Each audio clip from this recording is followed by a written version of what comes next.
isang pirasong nor cube, konting mantika para hindi magdikit-dikit.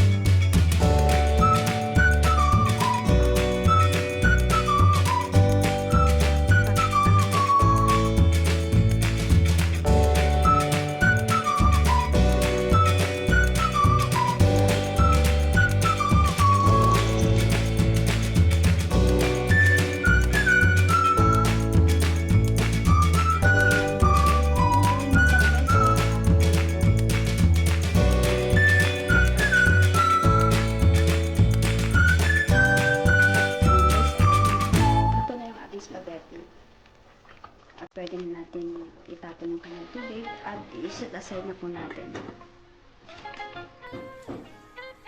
Mag-init lang po tayo ng mantika at igigisa na po natin ang sibuyas.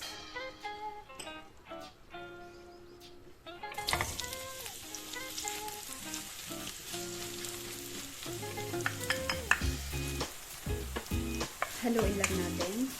Lagay na natin yung bawang.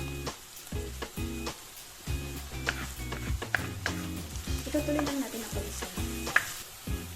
Pagkatapos, ilalagay na natin yung ground pork.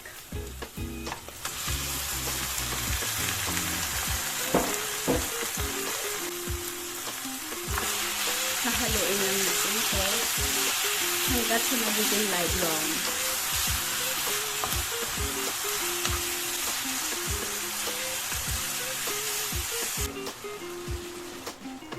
Takpan lang natin at balikan natin ng 3 minuto.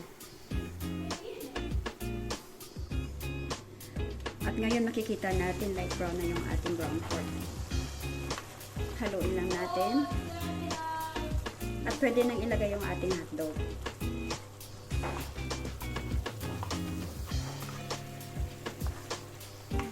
White hotdog lang mayroon kami dito kaya ito yung ginamit ko.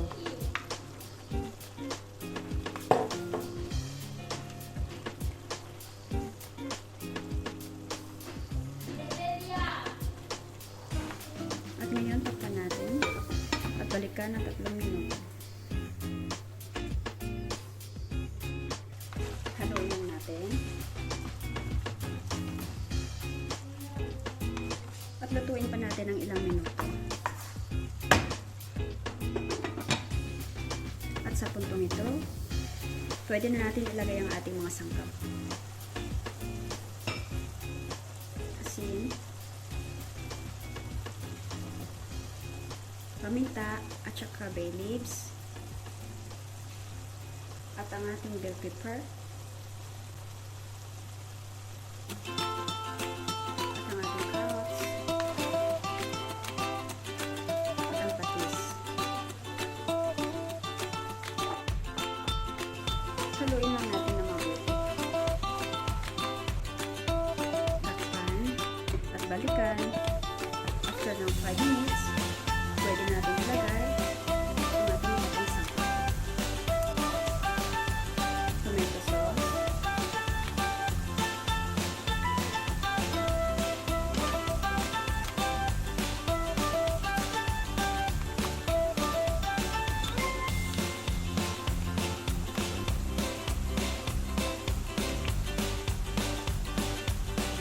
at ang ating banana ketchup.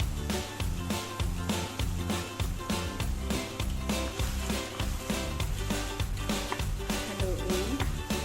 Pwede nang ilagay ang ating tubig.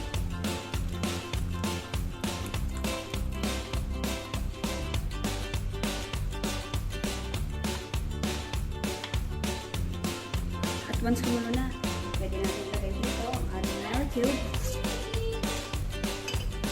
at ang ating sugar at ang ating cheese. At haluin natin maayos at takpan ulit hanggat sa lumapot. At pagkatapos ng ilang minuto, pwede na natin i-serve. At pagkatapos, i-arrange na natin ang ating spaghetti sa isang plate at itap na natin itong spaghetti sauce natin.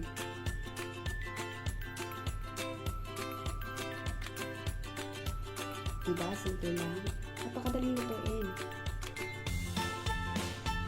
At lagyan na natin ng cheese itaas.